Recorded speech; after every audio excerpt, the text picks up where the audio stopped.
mejorar los tiempos. Entonces vamos a dejar pausado temporalmente el tema de estructura de datos. Luego vamos a volver otra vez a hablar de estructura de datos. Y vamos a empezar a hablar de estructura de control. Las estructuras de control son, como su nombre lo indica, estructuras o código que le da forma al código, ¿sí? Y que permiten administrar, como le dice, el flujo de procesamiento en programa. O sea, la secuencia de programa, cómo se va ejecutando línea por línea, ¿sí? Hay varias estructuras, algunas permiten segmentarlas, otras permiten ejecutar distintos códigos alternativos, o algunas también permiten repetir parte del código, sea paso, ¿sí? Lo que estuvimos hasta ahora, en realidad ya obedece a una estructura de control, pero es la secuencial, ¿sí? En la cual el programa se ejecuta hacia arriba, de arriba hacia abajo, eso se denomina en inglés top-down, ¿sí? Top, de arriba, down, de abajo. Y en ese orden se van ejecutando los códigos, ¿sí?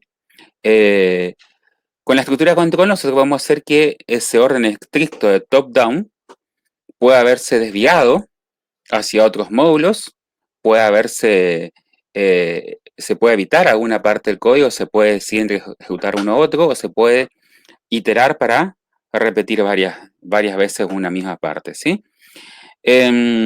Bueno, eso vamos a ir viendo de aquí en adelante algunos de ellos, ¿sí? No es muy difícil algunas cosas, otras son más complicadas, pero cuando vamos sumando todos los elementos, por supuesto que se hace más complejo, ¿sí? Bueno, tenemos tres ahí, acá tenemos tres elementos más importantes, como dice ahí. La invocación, que transfiere el control a otra sección del programa, es lo que vamos a ver ahora. Normalmente regresando automáticamente al punto posterior de dicha invocación una vez que finalice la ejecución de la sesión invocada. Esto ya ustedes lo hicieron implícitamente. Por ejemplo, cuando utilizaron alguna operación de mat para resolver, por ejemplo, la raíz cuadrada o para el redondeo, cuando se ejecuta esa función, se transfiere el control a una línea de código que está dentro de esa función. Y se resuelve ese programa y cuando termina de ejecutarse esa función, devuelve el control a lo que ustedes escribieron. En ese caso, se están mezclando instrucciones propias que ustedes escribieron e instrucciones propias que trajo la herramienta, ¿sí? El framework. Nosotros podemos lograr también que nosotros podamos dividir el programa en distintos elementos, distintos componentes, distintos archivos, para hacerlo más corta. Y se puede pasar el flujo de un archivo a otro, de un módulo a otro y regresar luego. ¿tá? Ya vamos a hablar mejor de esto. Otra estructura de control es la selección, que permite ejecutar varias instrucciones dependiendo del resultado de una expresión o un predicado, como se dice, ¿sí?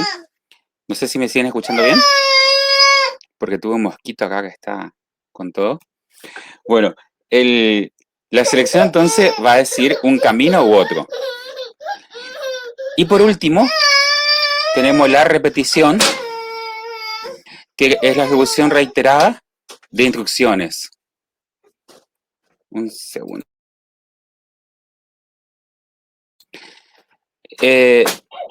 La repetición también se denomina iteración, ¿tá? Que itera un segmento de código. La repetición podría ser de todo esto la más compleja de entenderla, pero de entenderla nada más, porque en realidad con los lenguajes de programación es bastante fácil usarla, ¿sí? Bueno, eso depende de cada uno también. Veamos, avanza, si no se colgó mi computadora acá todavía. Avanza, ahí está, bien. Acá tengo entonces, llevando a código en C# y más que nada esto es en Visual Basic, perdón. Las estructuras de control de flujo, ¿sí? Allí tenemos las selectivas, condicionales o decisión, que así le llamamos de cualquiera de esas formas, según los autores, según el país, según un regionalismo. Al if y al if then y al select case. Me imagino que ya conocen esos comandos, ¿está? El if permite elegir por un camino positivo, tal vez un negativo o algún tercer alternativo. Y el select case permite hacer un cambio de ruta según varias alternativas. Después tenemos las repetitivas iterativas, que permiten repetir un trozo de código. Algunas son sin un número determinado de veces, o sea, mediante un predicado sin ejecución, como el do while, do until, y otros iteran un número determinado de veces porque iteran sobre sobre elementos de una colección o algún elemento repetido, como un array también puede ser, que son el for net y el for each. Ya vamos a hablar más en detalle de esto. Bueno, y algunos otros adicionales, como aquí en el caso de Visual Basic, son el using y el with. Y esto va a quedar para más adelante. Bueno, ¿alguna pregunta hasta acá? No me dejen hablando solo, gente. Bien, me dejen hablando solo. Voy al siguiente. Vamos a hablar entonces ahora de los procedimientos, los procedures, ¿sí? Los procedimientos son un elemento fundamental a la hora de tener buenas prácticas de programación. Los procedimientos nos permiten dividir el código en segmentos más pequeños, dándole un sentido único, una responsabilidad única a cada segmento del código. Hoy tengo más musiquitas aquí. Bueno, y esos segmentos de código que se le establecen un procedimiento se ejecutan como si fuera una unidad. O sea, ustedes vieron, utilizaban el mat.power o el mat.trunc o el round, ¿sí? Ustedes lo ejecutan como si fuera una sola cosa, como un solo paso, ¿sí? Cuando le llaman a esa función allí, le pasa un valor y ya le devuelve otro, ¿sí? Eso es una unidad, ¿sí? Es una especie de caja negra. Yo sé para qué sirve, pero no me interesa saber cómo saben. Sergio pregunta si el select case es como el switch. Sí, el select case es el switch en C, ¿está? Así que depende del lenguaje. En Python es switch. ¿Me pueden confirmar? Si el comando en Python para varias alternativas, las veces switch. Me imagino que sí, porque tiene mucho de C. Bueno, si no me confirman, me quedo colgado. Bien. No, me dicen que nunca vieron switch en Python. Bueno, en C es el switch. Y en Python seguro que hay una estructura condicional de múltiples alternativas, ¿sí? Bueno, por ahí para más adelante vemos aún un resumen por ahí. Bien, la idea de un procedimiento es que se invoque un programa para ejecutar una tarea y cuando termine de hacer la tarea, devuelva el control al lugar donde fueran llamados, ¿está? Ya dije esto, pueden ser definidas por el programador o proporcionadas por el lenguaje de programación. Hasta ahora las que vimos son proporcionadas por el lenguaje, por la plataforma .NET en este caso. Pero lo que vamos a ver ahora es cómo hacer nuestros propios procedimientos, ¿sí? Bien, los procedimientos permiten reutilizar el código, dividir el programa en partes más pequeñas, esto ya dije, y hace más fácil de manejar y entender. O sea, yo tengo algo que es medianamente complejo de hacerlo, tal vez porque requiera varios pasos para realizarlo, entonces le puedo dividir esos segmentos en tarea 1, tarea 2, tarea 3, ponerle por supuesto un nombre adecuado a cada una de esas tareas, y luego hago procedimientos que resuelven cada una de esas tareas. Y el programa principal lo único que tiene es invocaciones a esas tareas, 1, 2, 3, en secuencia, y cuando yo miro el programa principal, tengo nombres de tareas descriptibles, como decíamos antes, código autocomentado que me dice lo que hace, para qué sirve. Entonces yo miro ese programa principal y entiendo. Y si quiero saber qué resuelve en un solo programa, lo único que tengo que hacer es mirar ese modulito para entender qué hace. Y ahí el programa queda más simple porque se divide en segmentos más pequeños y más comprensibles, más sencillos, ¿está? Eso es muy importante de los procedimientos. Un segundo, gente.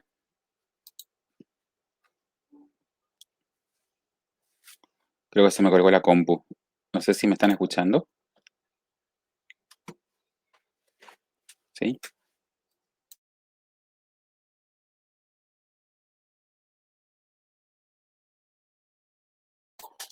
Bien. ¿Está? Ok. O sea, se me puso todo muy acá, muy lerdo, parecía que se había colgado. Bien.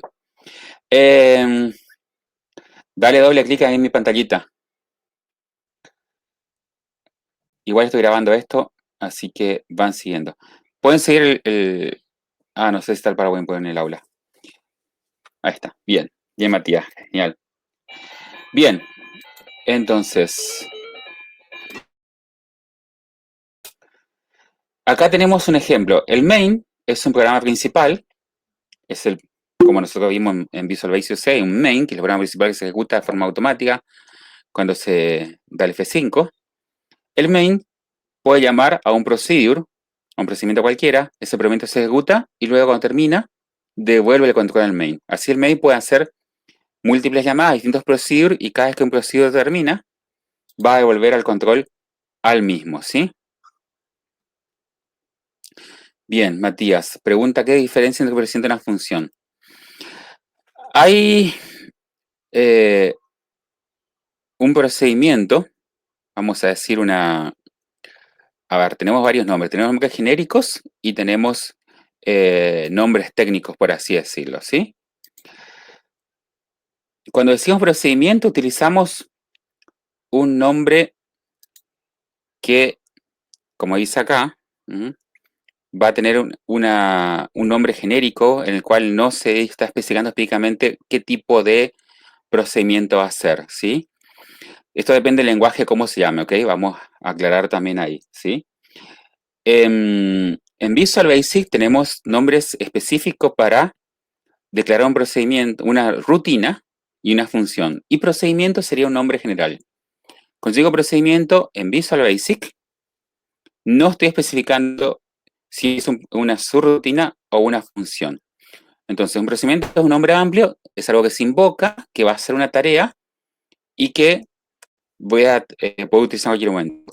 Ahora, cuando yo digo subrutina, una subrutina es algo que se llama, que procesa y que vuelve control. Ok, expliqué lo mismo procedimiento, estábamos de acuerdo. Entonces, cuando procesa una función, exactamente, cuando procesa una función, la función va a hacer algo, pero a diferencia de la subrutina, la función va a devolver un valor. La función viene de la matemática, no sé si han visto funciones, ahora vamos a explicar un poquito eso ahí. Una función es establecer una fórmula a la cual se tiene variables, esas variables reciben valores y las operaciones sobre esa fórmula con estas variables va a devolver un resultado único, ¿sí? Y eso es una función. Entonces, una subrutina no devuelve valor, una función sí devuelve valor, ¿ok? Cuando yo llamo un procedimiento, estoy diciendo algo general, ¿sí? Bien, ya vemos el detalle de la definición. Acá, por ejemplo, tengo un pequeño gráfico que muestra, tengo una instrucción y después abajo tengo una llamada. Llamada es un call, ¿está? Call, como si hiciera por teléfono, ¿está? A una subrutina, ¿sí? Que esa subrutina se ve como una instrucción más. O sea, cuando te llama instrucción, por ejemplo, el console write-line, ¿sí? Console write-line es un procedimiento, ¿sí? Que en realidad, para decirlo estrictamente, es una subrutina que recibe algunos parámetros y lo que hace es imprimir un valor en consola, o sea, mostrar un valor en consola. Ustedes lo ven, lo hacen una invocación allí a eso, poniendo el nombre, poniendo los parámetros. Eso ejecuta, hace su tarea y devuelve el control. Cuando ustedes hacen una llamada con consola a un readline, están haciendo una llamada al otro tipo de... voy a adelantar un poquito acá, como ya que estamos en el tema, y luego terminamos de aclarar. Está lento esto. Acá. Su rutina de funciones. Bien. Cuando llaman al console readline, no le ponen ni un parámetro, pero eso podría tener algún parámetro. Pero importante el readline lo que es que le devuelve valor. Entonces, el readline es una función que ustedes la utilizan como si fuera allí un comando, pero le va a devolver un valor. Una diferencia clave en el uso de la expresión de las funciones es que las subroutinas de las funciones, que las subroutinas se utilizan sí o sí como comandos y las funciones se utilizan asignando su valor a un resultado, digamos, el resultado de una variable o se utiliza dentro de una expresión. La mayoría de los lenguajes también permiten que las funciones sean invocadas directamente sin asignar su valor a ningún lado, o sea, se asigna a nada, ¿está? Pero lo normal es que cuando uno utiliza una función, pase el valor que recibe a algún lugar. Ya profundizo más en eso, ¿está? tanto funciones como subrutinas van a entonces ejecutar lo que hacen, lo que tienen que hacer, y van a volver a controlar a donde fue llamado, ¿sí? Por ejemplo, acá está, en este gráfico. Se ejecuta una instrucción, después de ejecutar esta instrucción, se hace una llamada a una subrutina, se pasa el control a ese otro programa, a la subrutina va a tener una serie de pasos, y cuando esos pasos se terminen de ejecutar en la subrutina, se devuelve el control a la próxima instrucción que estaba después de la llamada a la subrutina, ¿sí? O sea, esto lo puedo ver como instrucción 1, instrucción acá, esto sería instrucción 2, la call, y la instrucción 3, la next. Entonces, a primera yo pensaría que esto se ejecuta 1, 2, 3, pero en realidad se ejecuta así, 1, 2, pasa aquí, y ahí recién vuelve a la tercera parte, ¿está? Exactamente. Cuando yo digo procedimiento, Matías escribe en el chat, procedimiento sería algo más general. Sí, procedimiento es algo más general, pero conceptualmente, ¿está? No técnicamente. Procedimiento sería algo general conceptualmente. La función, algo local que solo funciona en el programa que esté, no. Una función puede ser usada en el programa que está o puede ser usada en otros programas de acuerdo al nivel de acceso con que se definió la función, ¿sí? Así que eso no tiene nada que ver. Tanto las funciones como las subrutinas se pueden utilizar en distintos entornos según el alcance que tengan. Por eso, claro, procedimiento es un concepto, ¿está? Digamos que yo digo, es un código que está separado y que está identificado bajo un nombre. La subrutina estrictamente es la ejecución de una parte de un código que tiene un nombre, que hace una tarea y que no devuelve ningún valor. Las funciones es igual, es exactamente la rutina, su rutina, pero la diferencia está en que devuelve un valor. ¿Tá?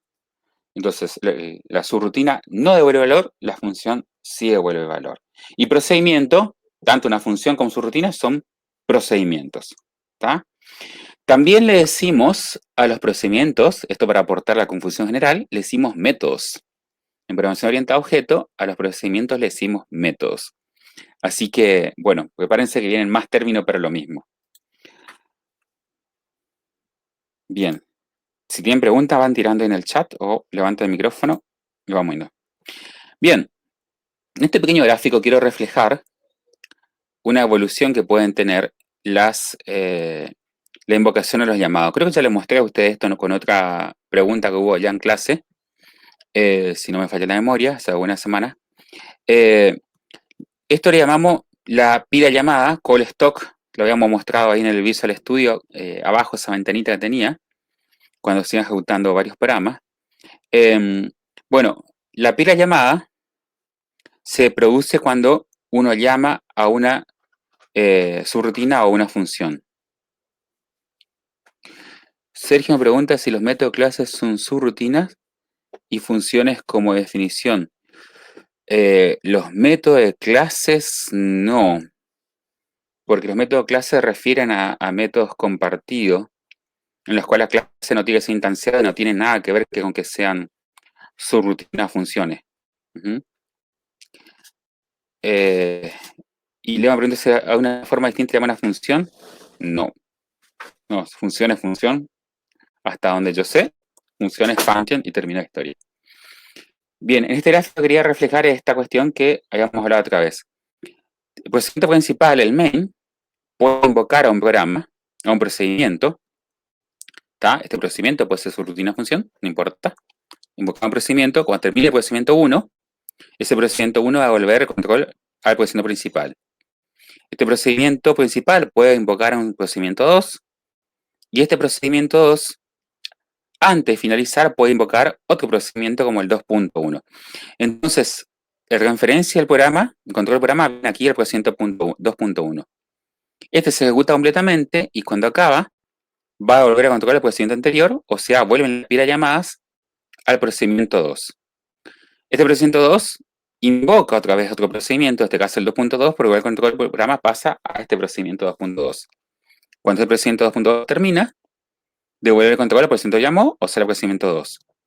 Este vuelve a llamar a otro procedimiento, en este caso, pongamos el 2.1, este se ejecuta completamente y cuando termine, devuelve el control al procedimiento 2. Cuando el procedimiento 2 termina, devuelve el control procedimiento principal, y así esto puede seguir con n procedimientos todo el tiempo. O sea, se llama, y cuando termina se devuelve el control hacia atrás, hasta llegar al main, y cuando el main termina la ejecución de todo el programa, ¿sí? O sea, la pila de llamadas evidentemente no tiene que ser infinita, si no saturaría la memoria, pero puede ser bastante grande, ¿sí? No sé si se acuerdan que la otra vez lo habíamos visto esto en el Visual Studio, en la pila de llamadas, ¿sí? Bueno, ahora no tengo nada abierto para mostrar acá, pero lo vamos a ver cuando veamos un poquito la práctica. Bien. Vamos a hacer una pequeña... vamos a explicar una cosita más. Así terminamos ahí la parte teórica. Sí, a veces se pone un poco lento y la pantalla se pone complicada. Bueno, el procedimiento, ¿tá? Ya sea su rutina o función, necesita muchas veces, o en la mayoría de los casos, necesita argumentos, en este caso serían valores, para poder funcionar, ¿sí? Puede ser que saque los valores de un web service, de otra base de datos, etcétera. Pero típicamente para funcionar correctamente necesita tener alguna información del programa principal de qué resolver, ¿ok? No es que lo hace todo de forma automática, ¿sí? Un ejemplo, una excepción de esto sería, por ejemplo, la consola de readline, que no le damos ningún parámetro, porque él sabe que lo único que hace es leer el teclado, ¿sí? Hasta que se dé enter, ¿sí?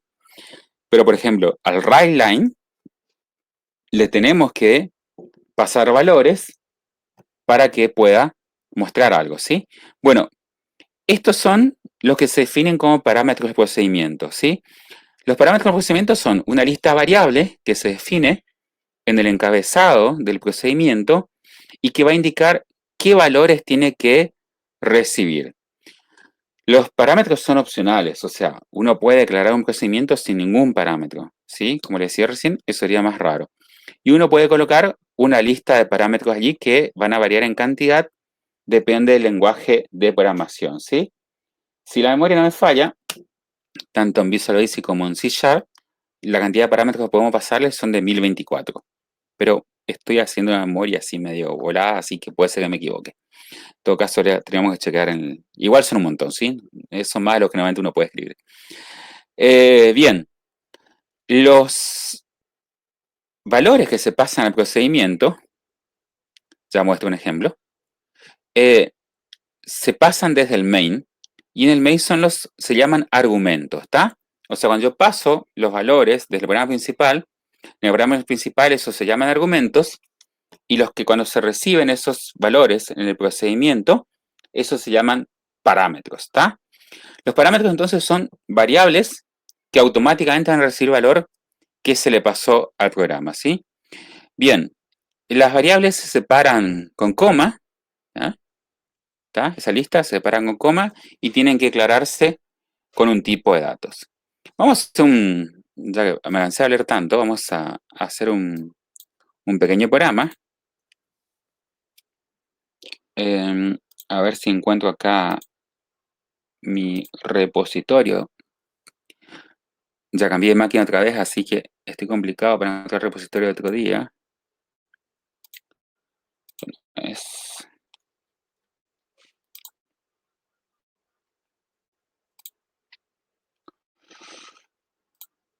Creo que no hay repositorio.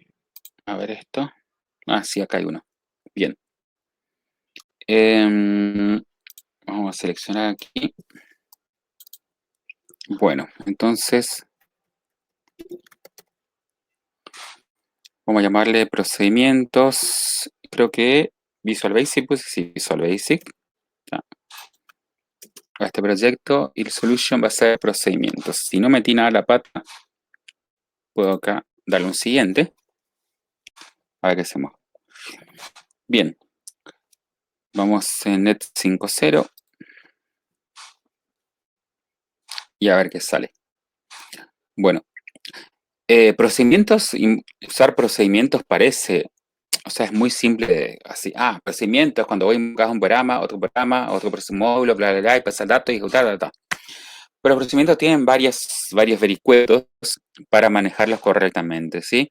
Entonces, bueno, hoy vamos a hablar unos pocos y después en la próxima vamos a hablar más sobre otros detalles, ¿sí? Sí, bueno, esperemos que la grabación ande bien. ¿Vienen bien con las grabaciones que estuve haciendo? ¿No hubo problema? Cuando mi máquina se pone muy lenta, que está haciendo algo medio grande, yo noto que ustedes se quejan de que no están viendo. Evidentemente hay un problema de performance allí que afecta al Jitsi en la parte visual, bueno, que hace que desaparezca la pantalla. Bueno, lo solucionaríamos con otros 8 GB de RAM y con otros 4 núcleos más de un E9, capaz que funciona todo. Bien, no sé si pueden ver ahora la pantalla, ahí tengo abierto el Visual Studio. Vamos a ser un poco más generoso con el tamaño de la fuente en todo caso, para que si alguno está con el celular lo pueda ver. ¿Está? Bien.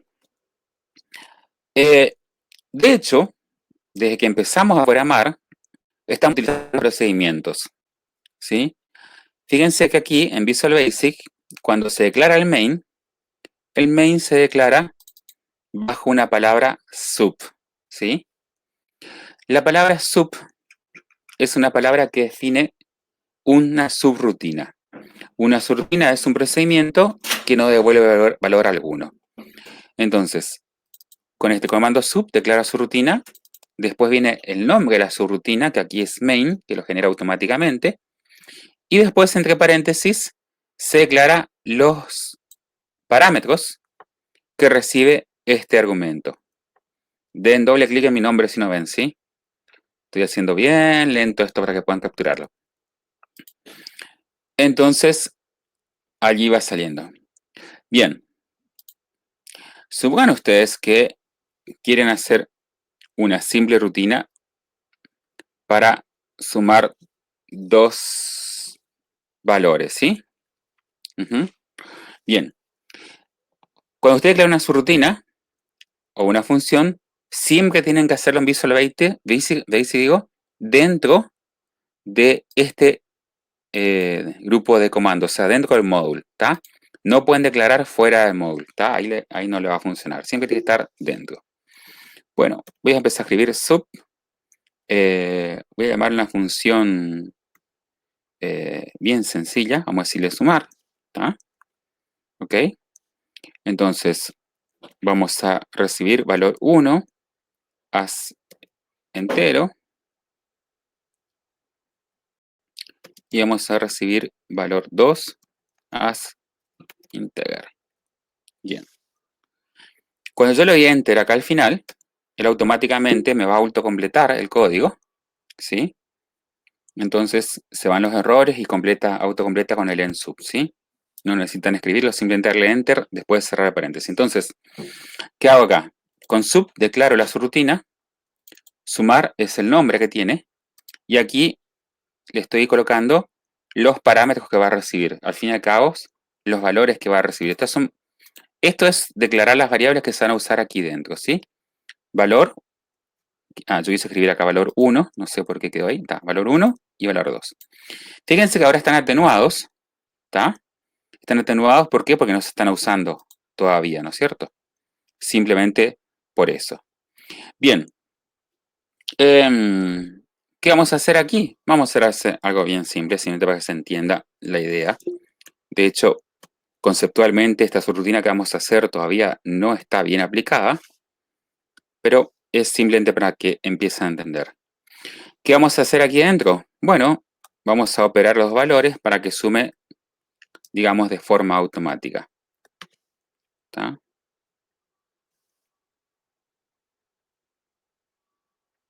Sí, los parámetros son tanto para subrutina y para funciones, ¿está? ¿Ok? Bien, entonces, ¿qué hago acá? Estos dos valores que se recibieron se van a imprimir. Vamos a hacer entonces acá un pequeño cambio. vamos a hacer aquí la invocación a la subrutina. Invocar una subrutina es muy simple. Lo único que tenemos que hacer es escribir su nombre.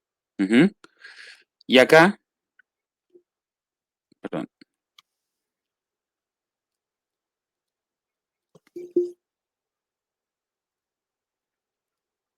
¿Están? Ok. ¿Están? Se me flasheó la computadora. Bien, creo que están. Se mueve ahora vuelta. Bien, sumar, entonces. Acá, fíjense, yo le escribí sumar, le puse los paréntesis y está indicando un rojo. Este rojo indica, es porque están faltando los argumentos. Fíjense que dice ahí, argument no specific, valor 1, argument no specific, valor 2. ¿Está? Dándole clic en mi nombre, cuando se pone lento se flashea. Entonces acá le voy a decir que quiero sumar 10,30. Y esto no es 10,30 en decimal, sino que le estoy diciendo dos valores, 10 y 30. La coma separa los argumentos en la invocación y la coma separa los parámetros en la declaración. Esta parte superior de la subrutina se llama firma del procedimiento. No entiendo cómo quedó en el Power. Ah, está en el Power. A ver si lo cerramos por ahí. ¿Y ahí? Igual veo que está bien grabando acá. Por ahí vuelven a darle doble clic. Bien, entonces invoco así al sumar, le doy los valores, ¿está? Y ahí va a pasar el control para imprimir acá. ¿Cómo valido este funcionamiento? Bueno, vamos a hacerlo paso a paso. Le voy a poner un punto para acá, para que antes de ejecutar el procedimiento funciones, ahora probablemente se flashee la pantalla de vuelta porque va a quedar lento al compilar. Es un momento para tomar un trago de agua.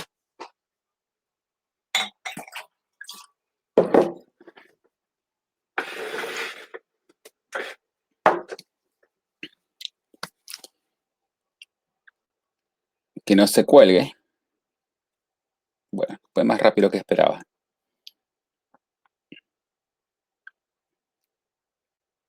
Casi. No es necesario un parámetro. Los parámetros son siempre opcionales, ¿está? En la vida real, en la práctica, casi siempre ponemos parámetros. Porque básicamente un procedimiento cualquiera necesita valores para poder funcionar, ¿sí? Pero los parámetros son opcionales. Bien, ¿qué pasó acá? Acá yo le puse un punto parada, el programa paró la ejecución, esta línea todavía no se ha ejecutado, está listo para ejecutarse. El sumar. ¿Qué es lo que voy a hacer aquí? Bueno, vamos a hacer un seguimiento paso a paso. Tenemos acá estos botoncitos arriba para ejecutar y acá tenemos una vital diferencia. Tenemos el F10 que dice Step Over y el F11 que dice Step Into. Si yo ejecuto aquí el F10, el Step Over, lo que va a hacer es ejecutar sumar sin mostrarme cómo funciona sumar. O sea, lo va a ejecutar como un comando de forma automática y ya se va a ir al siguiente comando. En este caso, como no hay más comandos, se va a terminar el programa. Si yo ejecuto el F11, Step Into, lo que va a hacer es mostrarme cómo se ejecuta sumar. Entonces, eso es lo que voy a hacer aquí. Le voy a dar clic en Step Into y fíjense que pasó el control ahora a sumar. Fíjense que acá yo escribí 10,30. Ahora acá, valor 1 tiene 10 y valor 2 tiene 30. Vamos a darle un pasito más. Ahora sí, le voy a dar un step over. Le doy otro step over. Ahí imprimió los dos valores, o sea, acá tuvo que haber imprimido 40. Vamos a ver la consola. Bien, la consola me confirma, tenemos un 40. No sé si lo logran leer porque bien chiquito está la fuente. Y luego, que termina su rutina, doy un pasito más, se vuelve el control aquí donde está la invocación, ¿sí? Y si sigo hacia adelante, ya va a terminar el programa. Entonces, esa es una diferencia. Fíjense, antes que terminemos la hora, vamos a hacer una declaración de una function. Una función que se llame, no puedo poner el mismo nombre en este caso porque voy a tener una galleta, pero vamos a decirle concatenar. Vamos a hacer otra cosa. Para de paso mezclamos las cuestiones. Function concatenar, vamos a decir valor 1. Mis nombres variables no son muy imaginativos hoy. Vamos a hacer un string. Vamos a decir valor 2, también como string. ¿Tá? Y lo mismo que cuando... Vamos a sacar esta ventanita para que sea mejor. Lo mismo que hoy, cuando le doy enter se completa allí. Entonces, function declara una función. Aquí le ponemos el nombre y acá, entre paréntesis, ponemos los parámetros que hay. Ahora, una función tiene que devolver un valor, por lo cual la función tiene que estar asociada a un tipo de dato. O sea, la función tiene un tipo de dato. Por lo cual, luego de terminar la declaración de los parámetros de una función y cerrar los paréntesis, lo que tenemos que decirle es qué tipo de dato devuelve una función. En este caso es bastante obvio. Vamos a devolver concatenada una cadena, entonces vamos a devolver también un string. ¿Tá? Otra diferencia que tiene la función respecto a una subrutina es que siempre tiene que tener al menos una cláusula return en cada camino o en cada vía que tenga posible ejecución. El comando return lo que hace es terminar la función y devolver el valor que está escrito luego del comando return. En este caso, lo que voy a hacer es, en el comando return, concatenar los valores recibidos y lo que se va a volver aquí es la concatenación de las dos cadenas. Para que... Ahí está. Bien. Entonces, una función puede tener varios return, pero si una función no tiene return, por ejemplo, acá yo les comento esto, fíjense que se está quejando allí, dice, la función concatenar no retorna un valor en todas las rutas de código, ¿sí? Y esto puede provocar una falla, una excepción. Entonces, el return es algo obligatorio dentro de una function. Bien, ¿cómo usamos la function? La function la utilizamos así. Hacemos acá, esta es una forma de usar una function, ¿sí? Perdón. Estoy en Visual Basic, no en C. Vamos a poner console writeLine y vamos a llamar a la función concatenar y le vamos a pasar dos cadenas. Hola, mundo. ¿Tá? Entonces, vamos a ver aquí lo que va a hacer. Ejecutemos.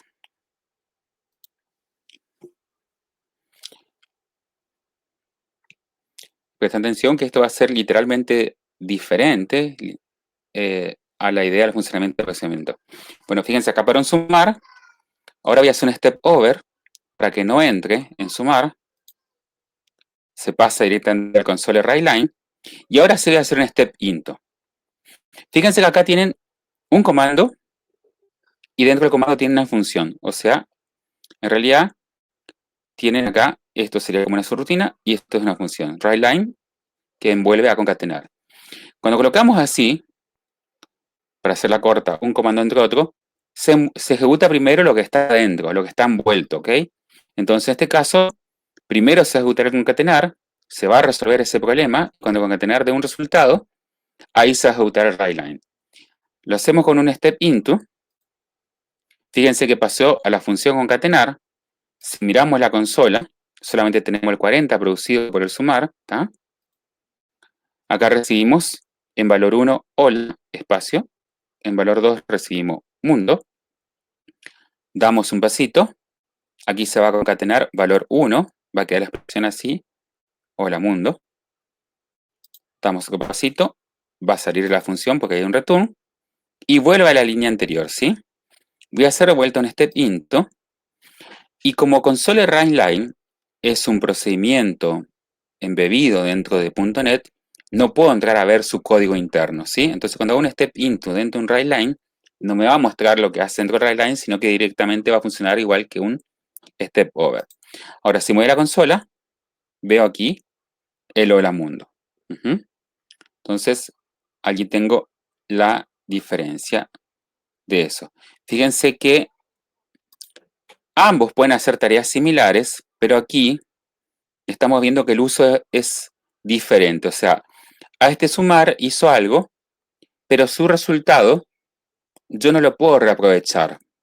O si tuviera que reaprovecharlo, tendría que hacer algo más complejo. En cambio, la función, de forma natural, me retorna un valor que yo puedo reusar con otras funciones o con otros comandos. Entonces, por lo general, voy a utilizar una subrutina cuando necesito que se realice una tarea y no se necesita que devuelva un resultado al programa que lo invoca. Voy a utilizar una función cuando necesito que se devuelva un resultado a partir de una tarea. Repito, voy a utilizar una subrutina cuando necesito que se haga una tarea y esa tarea no te devuelve un resultado. Voy a utilizar una función cuando necesito que se devuelva un resultado a partir de realizar una tarea. ¿Ok? Eso sería, con palabras coloquiales, explicar la diferencia entre el uso de una subrutina y una función. Le continúo acá para que termine y salga.